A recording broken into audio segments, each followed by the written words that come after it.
Saio hau Nafarroako gobernuak diruz lagundu du. Jaitsi zaitez palkutik momentutxo batez, tartu lekuan lagunen artean. Begira iguzu denoi zuzen begitara, azalpen ugari zor dizkiguzuta. Esaiguzu hizkuntza hau ez dela geurea, herri faltsu bat izan dugula maite. Geure arteko besarkada eta malkoak, lekuz kanpo sentitzen dituzun horrek. Begitara begira, begitara begira, lekuz kanpo gaudela esaiguzu. Begitara begira, begitara begira, lekuz kanpo gaudela esaiguzu. Mikel Idoate, gazte ekintzailea, pilotari profesionala izandakoa baita ere, ezta? Eta gaur egun Izarra behiatokietako kudeatzailearekin gaude, Hurbiletik. Zer moduz, Mikel? Ongi, hementxe gaude, gustora ratoa pasatzeko, baina ilusio handiz, zurekin egoteagatik. Amistadea dugu dela urte askotakoa eta oso pozik. Aurkeztu zure burua lehenik eta behin? Bueno, pues ni Mikel naiz, zuk esan duzu, pilotari izan naiz urte askotan, orain Izarra Tanatorio proiektuarekin gaude, hori, zerbitzu funerario desberdina eta proiektu desberdin bat egiteko nahian, ja urte terdira daramagu, tanatorio berriak irekitzen ari gara, eta egia esan da lan askorekin, ilusio askorekin ere, eta pertsona bezala, betikoa, nire lagunen laguna, gustatzen zait nire herrian egotea, txantrean, pilotan ere pilota ikustea gustatzen zait, kirol asko egitea, eta batez ere gustora egotea bakoitza bere buruarekin, eta bere bizitzarekin, bere lagunekin, bere familiekin, eta gauza normalak egitea. Beraz, nun sortua? Txantrean, Iruña, Txantre Iruñako auzoa da, baina Txantrean egia da daukagula pixkat gure pentsamendua herri bat bezalakoa garela, ez? Iruñakoa izatearen eretzat orgullo handia da, Nafarra ere, baina batez ere Txantreakoa. Txantreakoa gara beti hor daukan nire familia, hor sortu nire txikitatik, hor daukan nire 14 laguneko kuadrilla beti denik, 3 urtetatik denak elkarrekin, eta Txantreakoa. Beraz, nongo egiten duzu zure burua? Ni nongoa Txantreakoa. Egia dara, nire herria gero nire amaren herria Olite da, herri berri. Herri oso zoragarria, haurtzaroan denbora asko, uda asko pasa ditugu hor, eta orain indikan ere asko jaten gara, eta orduan herri berriaren etzat ere da zerbait berezia, ez? Baina nire burua esate du dela, Nafarra eta Iruindarra, baina batez ere Txantrearra. Oroitzapen politiak aldiz duzu haurtzaroari dagokionez? Bai, noski bai, ez, oso politak. Ere oroitzapenak batzutan ahaztu egiten dira, ez, baina nire oroitzapena batez ere gauza generalean da asko disfrutatzen nuela, ez nuen ez inolako erresponsabilidaderik, familia zoragarria nuen, lagun kuadrilla ere oso onak nituen, gero ikastolan gainera uste dut gure taldean ez genuela asko ikasten, orduan egun guztia pasatzen genuen jolasten, eta oso oroitzapen polita ditut egia esan dago, ilusio askorekin bizi izan dut nire haurtzaroa, eta batez ere erresponsabilitate falta hori ez, eta inozentzia hori, puntu hori ere, nik uste dut ematen dizula zoriontasun berezi bat. Bihurria zinen, ala txintxoa? Bai, bietakoa ez, oso batzutan bihurria nintzen, hau da, ezin nintzen geldirik egon. Azkenean nintzen oso mutiko mugitua, gustatzen zitzaien asko jolastea, beti oso goiz altzatzen nintzen goizetan, igual goizeko 6etan eta januen zerbaitetan jolastu, egunero oso inkietoa, baina ere aldi berean oso lotxatia nintzen, eta gauzak esaten zidatenean, beti egiten nuen saiatu hori betetzen, zene familia nola hori eraketsi zidaten. Eta lagunekin edo kalean zaudenean eta zertan jolasten zinen? Jolasten genuen denetara. Azkenean futbola zen egunerokoa jokatzen genuena, egia da ere saskibaloian jokatzen genuena, eta gero pilotan ere. Nik uste dut gaur egun pixkat hori gazten tan galdu dela, pilotan jokatu hori.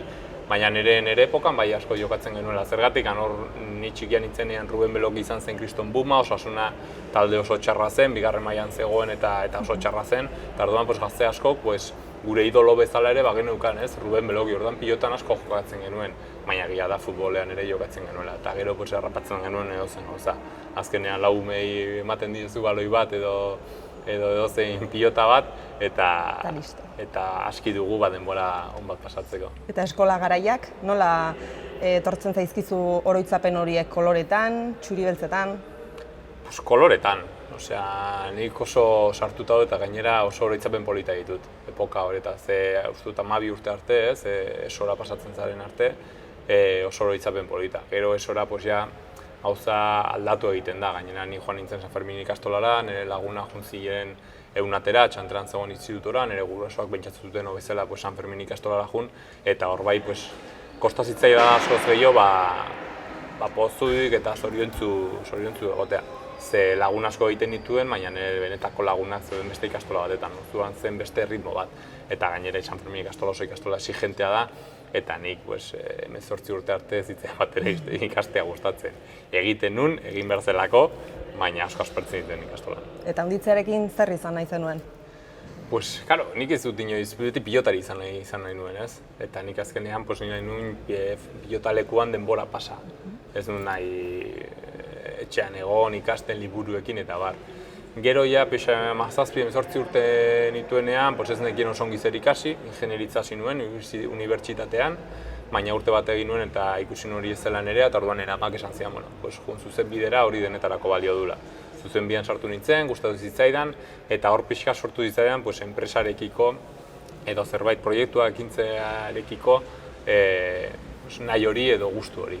Eta niri ideia zen gero, hori, pilotari nintzen momentuan ere, bestearekin konpatibilizatzea. Gero gauzak asko aldatu ziren eta prezibitatu ziren, baina hori zen nire nahian. Karrera bukatu eta horretan segi. Beraz, gaztaroa, esan dezakegu egin zenitula ikasketak, baina baita ere, pilotan hasi zinen ez da, profesional moduan horregatik gaur Labritera hurbildu gara, leku bereizgarria ez, zure bizitzan, Mikel? Bai, hala da, ez azkenean hau izan da nire urte askotan nire etxea. Nire lehenengo txapelak, nire lehenengo txapelketaia garrantzitsuak, nire lehenengo lesioak, eta gero nire momenturik hoberenak. Lehenengo manomaizta, lehenengo txapela, partida politxenak hemen bizitzan ditut, eta baita ere nire azkeneko partida hori, nire lesioa egin zen nire pixka eta metxa egi bihurtzen duen egun horretan, hemen izan zen, orduan hau da nire etxea, eta egia esan da oso etxe polita eta asko maite duena. Beraz, 2010ko martxoaren 5ean debutatu zenuen Barainengo pilotalekuan, ez da? Nola datorkizu burura oroitzapen horiek? Jo, oso urduri negoela, ez dut asko gogoratzen zer gertatu zen. Bai ikusten duela Mikel bat oso gaztea, ilusio askorekin, oso inozentea gauza askotan ere. Batez ere buruan nuena zen asko kosta zitzaidan profesionaletara iristea, baina bai ikusten nuen konfiantza askorekin nire burua. Oso ongi entrenatuta nengoen, konfiantzarekin negoen, eta egia esan da partida oso azkar pasatzen zen dena oso berria zen niretzat, baina bukatu zuenean eta ikusi nuenean gainera erraz irabazi genuela, kriston poza. Lagun guztiak hor zeuden, nire familia, gero afari poli bat egin genuen, eta ikusten dut ilusio askorekin, baina oso inozentea ere. Momentu berez ziren bat azpimarratuko zenuke, agian zure ibilbidean zehar pilotari profesional bezala? Momentu asko. Azkenean etapa guztietan badugu hor momentu bat, niretzako nire lehenengo txapela hori, Lauterdiko bigarren mailakoa oso bereizi izan zen. Gauza asko pasa ziren txapelketa horretan. Lesioak, gauza personalak, ilusio handia ere dena berria da zuretzat, eta hemen ikustea finalean Labrit beteta zure lagunekin eta lehenengo txapela hori diren, ni hor neraman, ez dakit, 8 hilabete profesionaletan bakarrik dena oso berria zen. Eta izan zen netzako txapel momenturik politena. Eta gero lehenengo buruz-burukoa ere izan zen zoragarria. 6 urte ondoren, 2016an erretiratu behar izan zinen frontoietatik, ez da, Mikel, nola bizi izan zenuen momentu hori baita ere?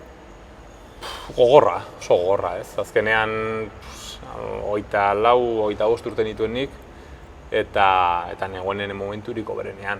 2014 urtean zen nire 3. semifinala buruz-burukoan, 3. gelditu nintzen txapelketa Urrutiko etxeari oso ongi irabaziz, ja, pues, enpresak, niri beti binakakoan pues, enpresak uste zuten ez nuela ongi jokatzen, eta horreko urtean pues, San Mateotako ferian aukera izan nuen, beste lankide baten lesioangatik jokatzeko txapelketa hori, finala jokatu genuen, oso hurbil egon ginen irabazteaz txapelketa hori, eta orduan, karo, San Ferminetan sartu zidaten torneoan, ez? Nik uste denago ere merezi izan nula hori jokatzea, baina hemen beste interes batzuk ere bazuden enpresetan, eta ez zuten hori erabaki. Eta niretzako nire ametsa hori zen. Buruzburoko irabaztea oso polita da, bai.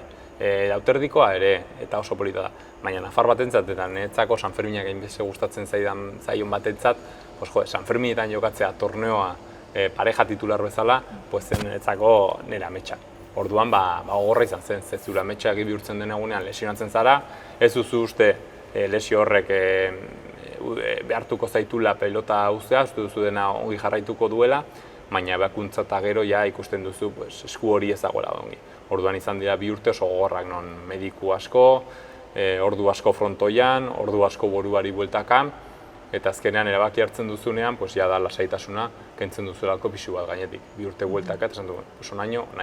Eta gero azkeneko agurra hemen izan zen, uztailaren 7an, goizean, netzako dela egunik politena, eta hori bai izan zela netzako kriston bonbazoa. Lagunek eta familiaren babesa baitaren momentu horietan, lagungarri izan zaizu eta garrantzitsua bide batez ere? Bai, batez ere familia eta lagunen normaltasuna. Babesa baino gero uste dut klabea hemen dela normaltasuna. Pilotari edo kirolari profesional batentzat importantena ez da babes hori, ez?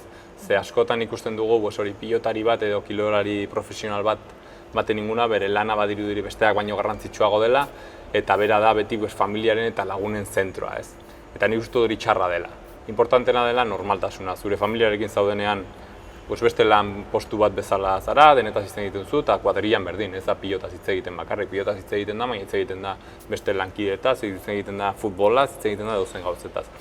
Normaltasun horrek ematen dizula pixkat perspektiba ikusteko, bai, lesio bat duzula, baina bizi zaude, familia guztia ongi dago, 26 urte dituzu, zuzenbidea ikasi duzu, daukazu bizitza bat aurretikan, eta bizitzan gauza askoz importanteago daude pilota baino. Gogorra da, bai, baina normaltasunez hartu behar da.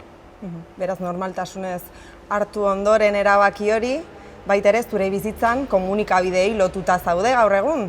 Erlazio zuzena, esan daiteke telebista munduan eta irratian, nola suertatu zen guzti hori? Bueno, hori suertatu zen kasualitatez. Azkenean gauza kasualitatez gertatzen dira.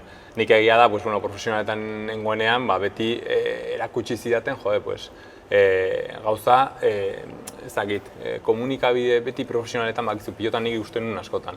Pilotari batzuk, txapelketa batetara iristen ziren semifinaletara, eta orduan komunikabide guztiek deitzen zioten. Eta pilotariak hori ongi hartu beharrean, hartu zuen gaizki bezala, ez? Zergatik egin baritut elkarrizketak, ez dut gogorik hori egiteko, telebistako etortzen zenean geroago egingo dizut, eta nik uste dut hori zela ikriston edukazio falta, ez?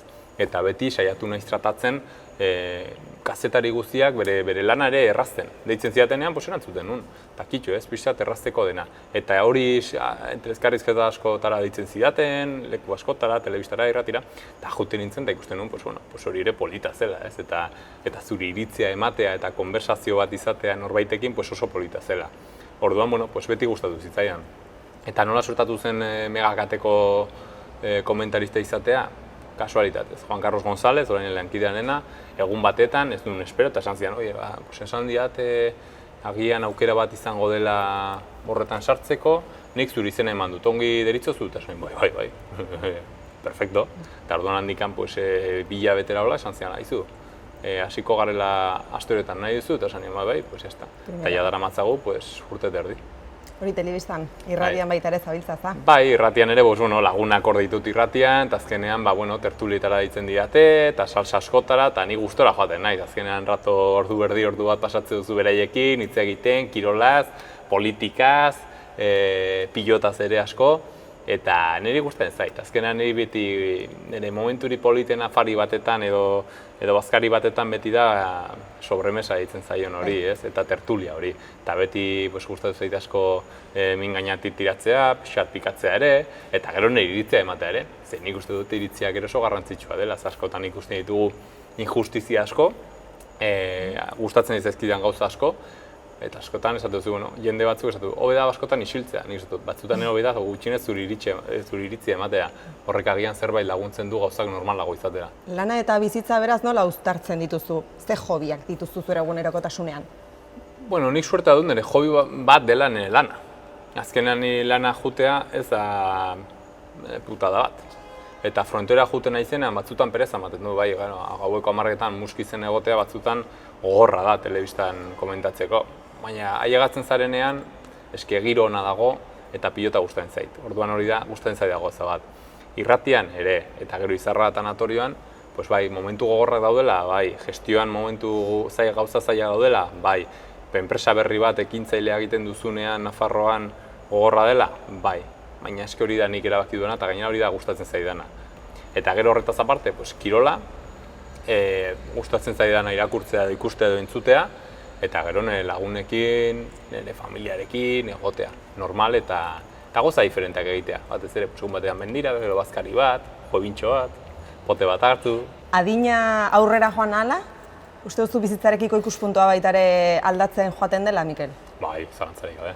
Ni ez naiz orain 28 urterekin Mikel berdina duela 2 urte edo duela 10 urtekoa.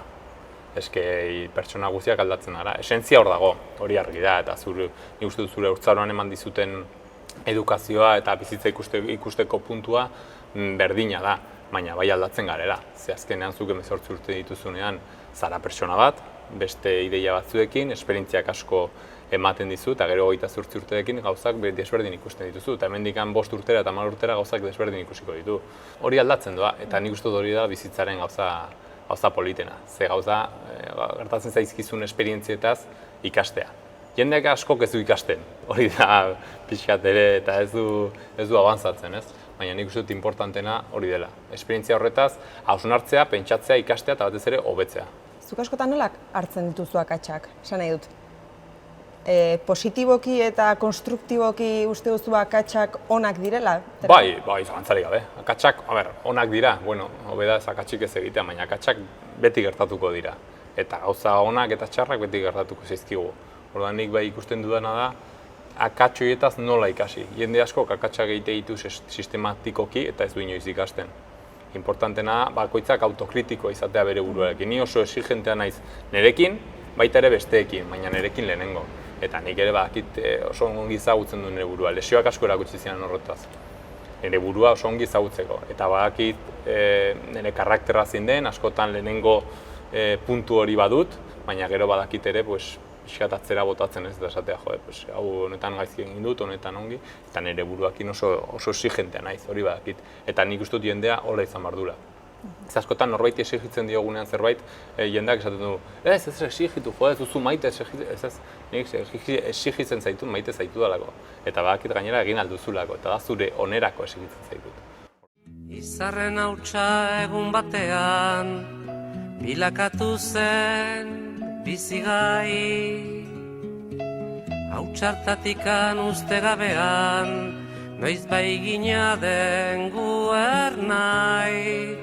Eta horrela bizitzen gera, sortuz ta sortuz gure aukera, atsedenik hartu gabe, lana eginaz.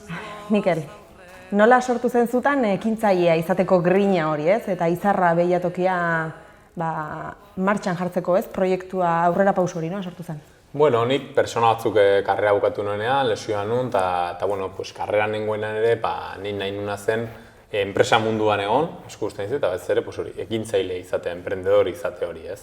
Pertsona batzuk ezaguten nituen funerario munduan adituak zirena, urte asko zeramatzanak, eta gainera filosofikoki idea batzuk genuela argi zer izan barzun zerbitzu funerario bat eta tanatorio bat izateko modua, eta ikusi genuen, Nafarroan bi talde handi zeudela, beste multinazional eskutan erortzen eta beste ideia batzuekin, eta guk zerbait hemengoa bertakoekin egiteko eta innovadorea eta hurbila egin ahal genuena. Eta orduan horregatik sortu zen grina hori, azkenean gozatzek beste batera eramaten zaitu, pertsona bat ezagutzen duzu, hasten zara ikusten merkatuan eta zer talde dauden eta nola funtzionatzen duten, eta guk ikusi genuen, hurbiltasun hori zerbitzuan ematearena, arraigoarena, hemen zergak ordaintzuan denena, hemengo enpresekin lan egitearena, eta herri bakoitzean bertakoekin lan egite hori ez zegoela. Eta guk egin algenuela eta hortikan sortu zen Izarra.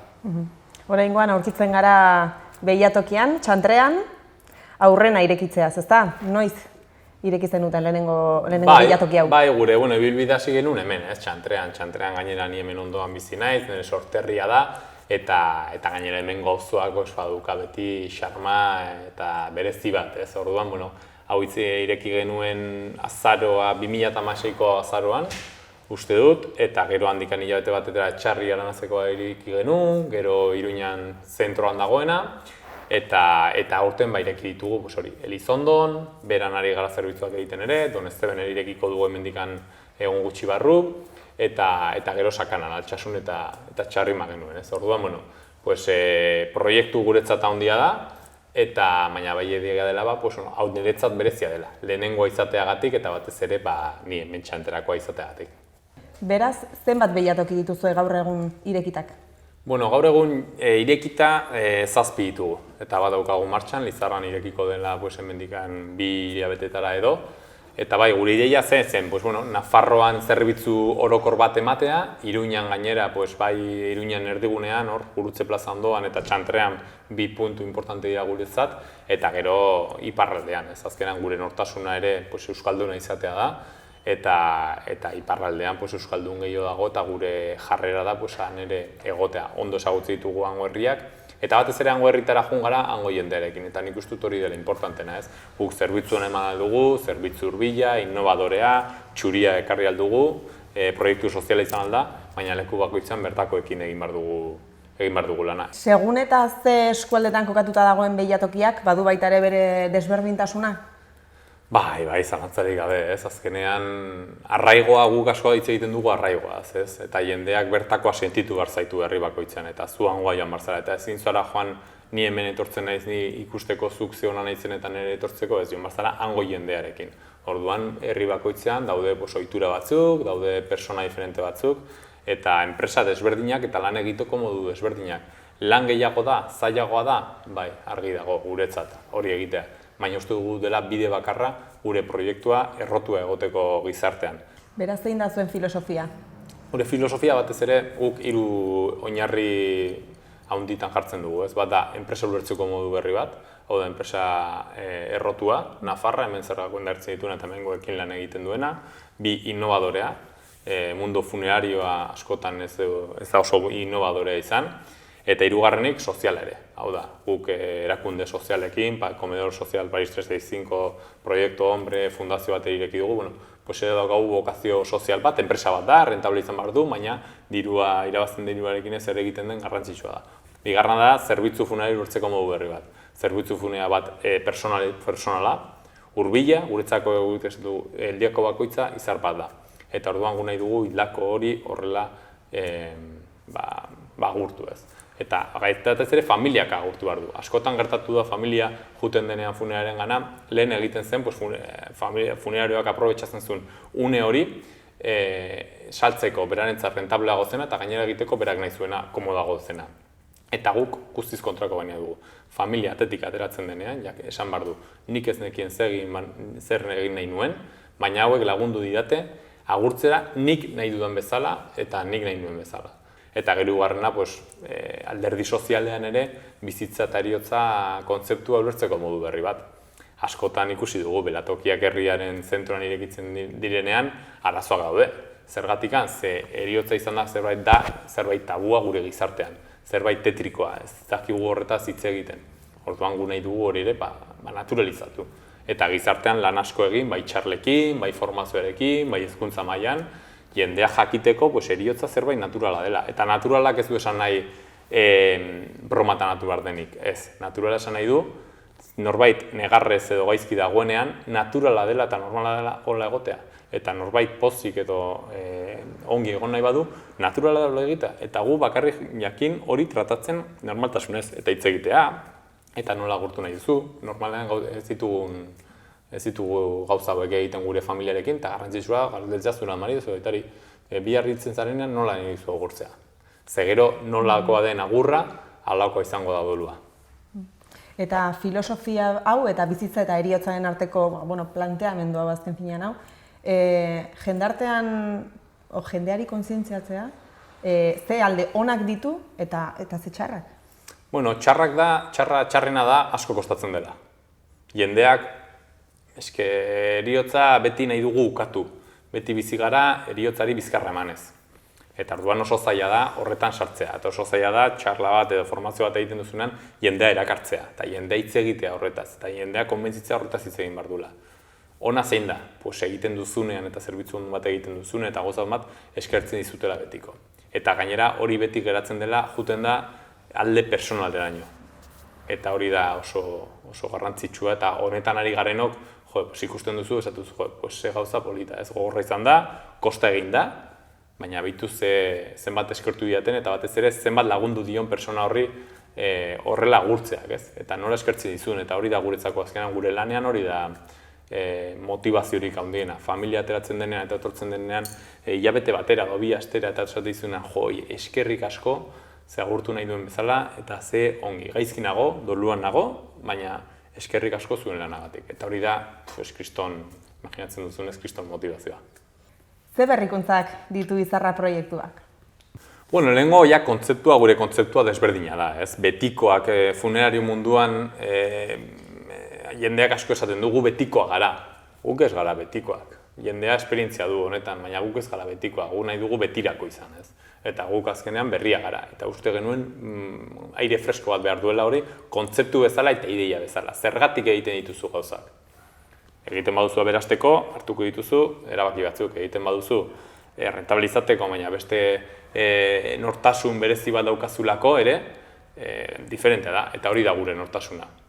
Orduan kontzeptu bezala diferentea da, eta horri aplikatu zer egin dugu, tanatorio guztiak handiak dira, salak handiak dira, txuriak, argi askorekin, leku bakoitzean hemengo kuadroa jatzen ditugu, aurriak, profundidadea, eta batez ere goxotasuna emateko, lekuak ez izateko hotzak, gero, kotxe guztiak txuriak dira, zerbitzu hurbila, tanatorio bakoitzean pantaila jartzen ditugu argazkiekin, familian duen argazkiekin, familian duen bideoarekin, familian duen musikarekin.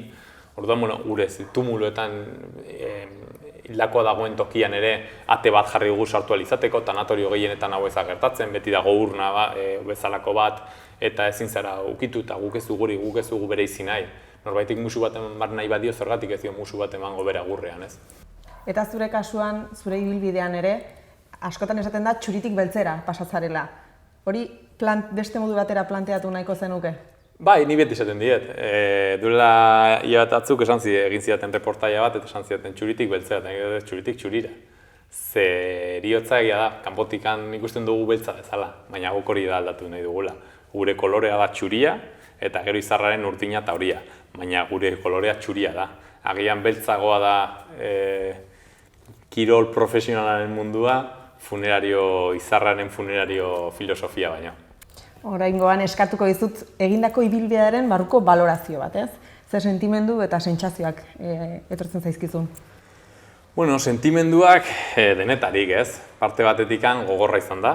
Azkenean zerotikak gazte zarenean barrera asko dituzu gainditu beharrak, ez? Irekitzeko, gero martxan jartzeko, eta enprendedore edo ekintzaile izatea zaila da. Hau da, hemen denak gaur egun gizartean esaten dela, ekintzaile izan behar da, pentsatu, ekintzaile izatea, lehenengo nahi behar duzu eta egon bazara prest asko peleatzeko. Baina bigarrenik gauza polita. Zu dedikatzen zarenean nahi duzunera eta gainera ideia eta kontzeptu berriarekin ikusten duzunean gizartean, gutxienez gizarteko talde batek ikusten duela zurea nahi duela eta gainera beharrezkoa zuela, oso polita da, osea, nik uste dut balorazioa oso da, eta batez ere importantena gu gaudela maila ascendentean, ez? Gutxinaka, pixkanaka, pazientzia askorekin, baina goraka, eta goraka zoazenean, azkenean polita da. Eta zure ibilbidea errepikatu beharko bazenu, mantendu edo zertxobait aldatuko zenuke? Bueno, ni aldatuko dituzke gauza asko, baina egia da ere, gauza horiek gertatu ez balira, ez nintzatekela hemen egonen, eta orain nik uste dut nire bizitza, hobea izan litekela, seguru baietz, baina okerragoa ere seguru baietz ere. bizitza ibilbide bat da, eta okerrak egite dituzu, gauza onak egite dituzu, orduan geratzen naiz den moduka. Gainera ez oso praktikoa saiatzen, nik uste dut nire burutzat oso praktikoa dut, ez? Eta lengua ezin denez aldatu, pues, ez zaio energia gehiegi eman behar, eta hori da ez bakarrik lanean, baizik eta nire bizitzan ere, pues, energia dedikatzen dizkiodan gozari. Eta orainari dagokionez, ze proiektutan zaude? Ze proiektu martxan jartzen ari zara? Bueno, pues importantena da izarreana, niretzako izarra da handiena, 8 tanatorio hauek martxan jartzea, jendea gustatzea hau, ekipo humano eta lan taldea gero eta hobekiagoa izatea, jarraitu behar dugu innovatzen, ze innovazioa da gauza konstante bat, egunerokoa. Eta gero, bueno, nire alde pilota eta komunikazioan orain ez ere nire gauzak egiten, eta nire beribua beti dago bueltaka. Zer egin, zer ez egin, zertan jarraitu, zertan ez. Baina, bueno, oraingoz nire bi gauza horiek ongi diraute, eta gero nire alde pertsonala. Azkenean ja 28 urte ditut, eta pixkanaka pausoak ematen joan dira. Eta nola aurre ikusten duzu zure etorkizuna? Pues espero dut ongi ikustea, azkenean ez dut ere gehiagi aurre ikusten, baina espero dut edo guztienez nire gustatuko izateakena da, batez ere izarra proiektu aurrera jutea, eta horrela nire lan ibilbidea ere sendotua egotea, eta gero alde personalean orain bertan oso ongi nago, orduan horrela jarraitzea. Nire lagunekin, nire familia denak ongi daude, ez dago inolako arazorik, nire anaiarekin, nire ondoan ditudan persona guztiekin, nire neskarekin, jendea guztiarekin ongi egotea. Hori da nire gauzaek eta ez ere lasai egotea. Begitara begira, lekuz kanpo gaudela esaiguzu. Begitara begira, lekuz kanpo gaudela esaiguzu. Begitara begira. Oraingoan ere, Mikelen lagunak ditugu, Mintxo Espartza eta Erreka Gil, kaixo. Eta anaia, Joni Doate, zer moduz? Ondo. Hementxe gaude. Konta iguztue laguna gehien bat, nolakoa zen Mikel gaztetan? Pues Mikel tipo normala da, azkenean txantrean jaiotakoa eta beste edozein txantrear bezalakoa, ezakit. Baina nik nahiko ez oso langilea izan da, batez ere ni gehien ezagutu dudan eremuen izan da laguna ginenen, baina ja heldutan eta kirolaren alorrean, eta beti da nik oso langilea, eta ez zitzaion bat ere gustatzen partidu bat edo tantoren bat galtzea, baina muti zintzoa. Eta Jon, nola da anai bezala, Mikel?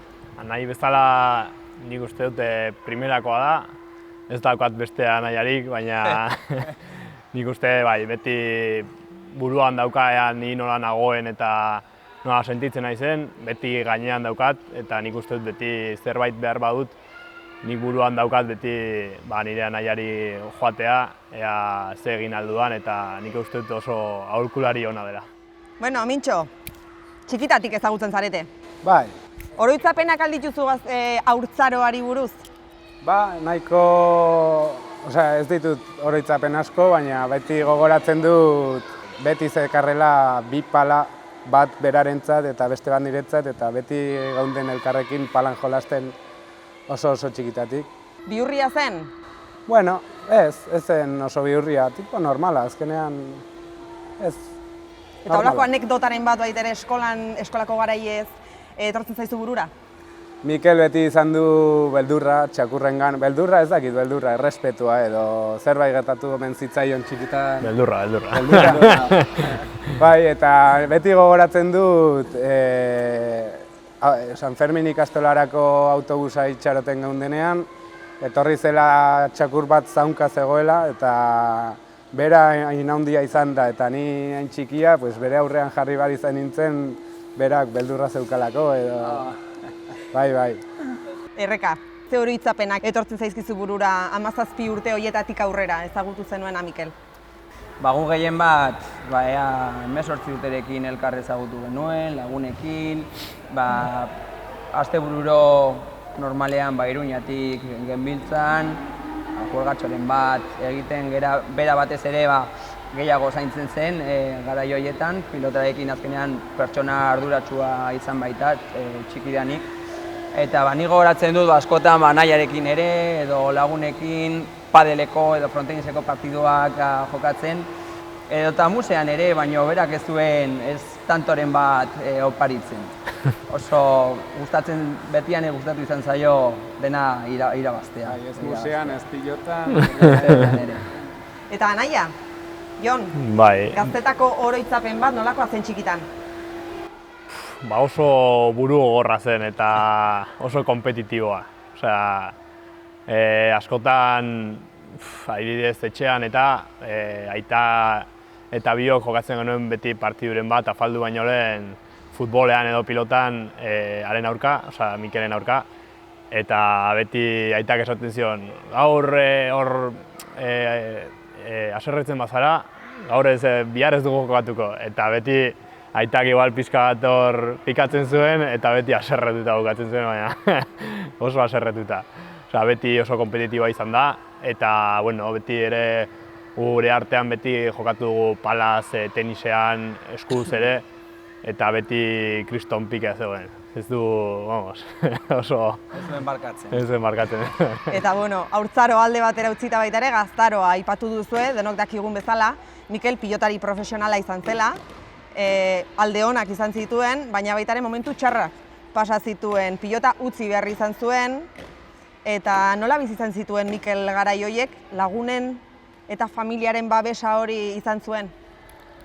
Bueno, azkenean errekaz esan duen bezala beti izan da oso buru gogorra eta beti egon da kirolarekin buruan, eta bai galdu izan dituela gauzak pilotan zegoen bitartean, pues adibidez gu juergara joaten ginen eta bera entrenatzera joan barzen hurrengo egunean edo horrelakoren bat. Eta utzi zuenean ikuste dut bai izan zela arazo larria eskuan eta azkenean gogorra izan zen, gaztea zen oraindik eta bazuen emateko eta pena bat, baina... Lagunen babesa izan zuen, ez? Bai, noski. Nik uste txalotzekoa dela batez ere berak izan duen erreakzio hori, betianik iniziatiba handiko pertsona izan da, eta naiz eta bere ilusioak momentu batean galdu, buelta eman zion azkar, eta orain begira nola enpresa baten buruan dagoen hor behilatokien asuntoarekin. Eta etxean nola bizi izan zenuten erretiratzeko garai horiek, hain gogorrak Mikelentzat? Bai. Bueno, nik uste momentu gogorrenak izan zirela lesio bitartean oraindik erretiratu gabe zegoenean, ze ikusten zuen konponbiderik ez zegoela, milaka mediku bisitatu, guztioek ez zioten ez zioten deusa izaten, ez ekiten inork zer zeukan. Eta orduan nik uste dut hor oso denboraldi txarra pasazuela, urte bat edo oso txarra, baina bueno, gero ja bukatzerako prozesu horretan ja nahiko barneratuta zuen, eta nik uste dut oso reakzio ona izan duela, bikaina, eta beste pauso bat egin manduela bizitzari, beste bizimodu bat hartu du, eta nik uste oso ongi egin duela. Bai. Saltxeroa da, Mikel? Bai, beti gustatzen zaio egotea hor saltza guztietan, ez? Bai, pues txantreako jaietan tokatzen denean beti dago hor, eta beti... Saltzera baino zintzoa aldi berean, Baino pertsona bezala nahiko tradizionala da, eta bueno, San Ferminak, hemen herriko txantreako jaiak, familiarekin, janari edo ospakizun horiek gustatzen zaizkio, baina saltxan egotea gozatzen ditu momentuak eta hor mai batean eserita egotea maite duenekin edo ez dakit nola esan. Lagunekin edo familiarekin edo gustatzen zaio egotea eta... Eta mailan dagoena normalean berak sukaldatzen du? Hau da, sukaldari trebea dela esan dezakegu? Bueno, hor ni ez nuke esango oso sukaldari trebea. Bai egoten dela, baina... Taldeko gerentea izaten da. Bai, gustatzen zaio hor aginduak ematen dituena, eta gero, mintxo bezalako. Espagetiak egiteko ongi da, espagetiak egiteko ongi, baina gero ja gauza sofistikatuagoak egiteko. Kalderetea tokatzen denean beti delegatzen du norbaitengan eta... Jon, Mikelen abestiri gustokoena. Mikelen abestiri gustokoena. Igual, agian bai. Ez dakit. Mexikana, mexikarrak. Bai, bueno, hori... Ez dakit. Hor, sigo siendo el rey, nik uste dut oso gustoko dela. Lagunen laguna? Bai, eta batez ere gero eta gertuago egoten da. Osea, interesatzen da jendearen lagunen bizitzaz. Eskatuko dizuet, Mikel Idoate definitzea bakoitzak hitz batean. Kirolaria, esango nuke. Nik uste oso arduratsua dela, arduratsua bezala definituko nuke. Eta oso gertua.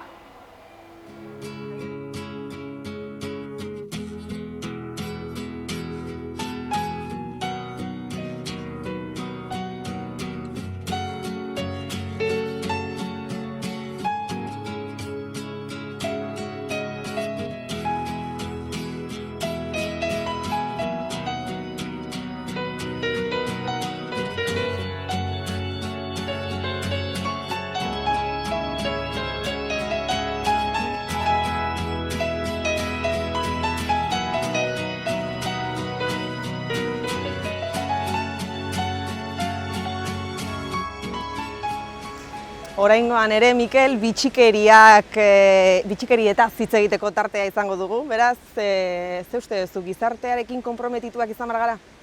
Bai, izan beharko ginateke, ez? Gero eta gehi uste dut gainera. Askotan individualidadeak, gauza grupala baino garrantzitsua ikusten dugu, bakoitzak bere zilborra ikusten du lehenengo. Eta, bueno, gizartearekin konpromezua argi izatea, importantea da, baina horretarako ere, askotan zailtasunak edo izate ditugu gure buruarekiko. Eta hori da, pixkat nik uste dut, soziedadean formazio beharreko zerbait dela. Natura zaintzen dugu? Saiatzen gara, edo asko hitz egiten dugu, baina gehiago zaindu beharko genuke. Itsasoak plastikoz beteta daude, kanbio klimatikoa gure atean jotzen ari da, ate joka dugu, eta gure ibaiak eta natura gero eta zikinago daude. Orduan esaten dugu, baina gauza asko ditugu egiteko. Bidaiatzea gustuko duzu? Bai, gustatzen zait. Ez bidai luzeak, ez zu hilabete bat kanpoan pasa, baina, 5-7 eguneko bidaiak gustuko ditut, bai. Nora joango zinateke gustora? Ni Mallorcara joaten naiz asko, nire lagun hoberenan bizi da, eta paradisu bat da, ez, Balear Irlak. Baina, gustatuko litzaidake Ameriketara jutea, New York bisitatzea, San Francisco, hor dauden euskal etxeak ere gustatuko litzaidake ikustea, eta gero batira, Italia ere asko gustatzen zait. Egun bateko ateraldietan, ze nahiago duzu, Mikel, hondartza ala mendia? Hondartza zurantzarik gabe. Mendia ere gustoko dut, azkenean Iruñan ez dago hondartzik, gertu daukago Donosti, baina ni hondartza zalea naiz eta eguzki zalea. Hiria edo herria? Iruña hiri bat da, baina herri bezalakoa, hau da, Iruña ez da Madrid, ez, azkenean ni hirikoa naiz, herria ere asteburutan gustatzen zait, pixka lasaitzeko, baina bizitzeko hiria behar dut. Hiri handia edo txikia? Iruña bezalakoa, Iruña oso leku polita da bizitzeko. Eta herria bada, handia edo txikia? Herri, txikia gustatzen zaizkit. Ez da ere bi etxetako herriak, dena pixkat, baina bai, ostatu bat egotea, plaza bat, nonenke jendea elkartzen den, herri berri da niretzako herririk politena. Mitozalea zara? Ez nik bat ere mitozalea. Ez dut mitoetan sinisten, nahiko praktikoa naiz. Sukaldari trebea? Ez batez ere, ez. Sukaldatzen dut, lagunekin gaudenean beti saiatzen naiz zerbait egiten, etxean ere bakarrik edo sukaldatzen dudanean egiten ditut nire paella, nire gauzak, baina ez dut nire burutzat sukaldati trebetzat. Bizitokiak eman dezake bizi poza? Bai, zalantzarik gabe, nik uste dut non bizitzaren eta non bizitzaren ingurua oso garrantzitsua dela gure egunerokoan zoriontsu izateko. Leku sekretu bat lasai eta ongi egoteko? Esate dizut, bizpahiru hondartzan buruan ditut, Eta gero nire herrian ere, herri berrin, Ujuerako bidean, hor dago kasi Ujuera iristen zarenean, bizikletarekin juten zara, palitza handi hartuta gero, eta hor dago miradore polit bat, non ikusten den kriston baiara polita, ez? Eta hori da niretzako segurazki Nafarroako lekurik kutxunetakoa. Lasai eta ongi egoteko egoera bat. Lasai eta ongi egoteko egoera bat. Hondartza batetan, paella batekin, eta nire jende maitatuarekin, lagunak, familia. Hondartza zalea zara, ez, Mikel? Oso hondartza zalea naiz. Asko gustatzen zait itsasoa, asko gustatzen zait naturarekin kontaktu egotea. Mendia gustatzen zait eta askotan joeten naiz, baina niretzako hondartzak energia berezi bat du. Liburu bat. Liburu asko irakurri dut eta ez naiz novela zalea, ez naiz ipuin zalea, batez ere liburu praktikoak irakurtzen ditut. Azkenekoa hola irakurri duana, irakurri dut Varoufakisen Adults in the Room, dela, kostatzen du bere negoziazioa Greziarekin eta Europa batasunarekin, eta ez dut liburu oso interesgarria dela gaur egunean bizitzen ari garen egoera politiko eta ekonomikoa adierazten duena. Filme bat? Nik uste dut oso film polita da El Intocable, ez? Deitzen dena. Non zerbait bizitza ikusteko beste ikuspuntu bat ere adierazten duen. Abesti bat? Abesti bat? Pues asko gustatzen zait 19 días y 500 noches, Sabiranena, ez? Euskal musikan, kantaren bat kutxuna?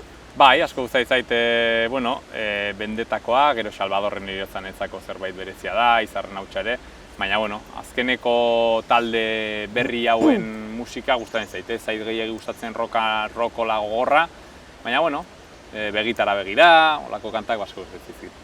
Kirol bat, Mikel? Kirola, tenisa. Kirolari bat? Nadal. Zenolako papera du euskerak zure egunerokotasunean? Bi hizkuntza ditut, gaztelera eta euskera. Eta biak erabiltzen dut egunerokoan portzentaje berean. Orduan nire hizkuntza da eta gainera maitasun berezi bat diot euskarari. Euskara da gure Euskal Herrian, Euskal Herriaren hizkuntza, munduan egon den hizkuntzarik niretzako garrantzitsuena, politena eta batez ere zarrenetakoa, orduan kultura bezala niretzako euskara da gehien, eta jarri behar zaio daukan garrantzia, eta horren garrantzia da oso handia. Nola gustatuko litzaizuke izatea mundua hemendik 50 urtetara? Lehenengo gustatuko litzaiake mundua egotea. Ze 50 ez dakit, baina 100 urtetan ez dakit egongo garen ere. Baina bai importantea da mundua berde izatea, kutsadurarik ez egotea, eta gero gizartea pixkate formakuntzan aurrera egitea. Kulturak garrantzia izatea, eta ez bakarrik gauza ekonomiko eta bakoitzak bere zilborrari begiratzea, baizik eta gizarte pixkat sozialagoa izatea. Zoriontsu izateko errezeta bat? Lehenengo gure buruarekin bakoitza zoriontsu egotea. Bakoitza bere buruarekin narro ez badago ezin da zoriontsurik egon. Eta gero niretzako 3 gauza importante dira. Bat familia eta lagunak eta amistadeak, bestea da kirola eta zer jaten dugun eta bakoitzarekin gu ongi egotea. Eta 3. da ematea, bestei ematea. Zuk bestei ematen diozunean, gero beste gehiago emango dizute, baina batez ere ematen duzunean zoriontasun berezi bat daukazu. Mikel Idoate 3 hitzetan. Normala, Nafarra eta laia, uste dut.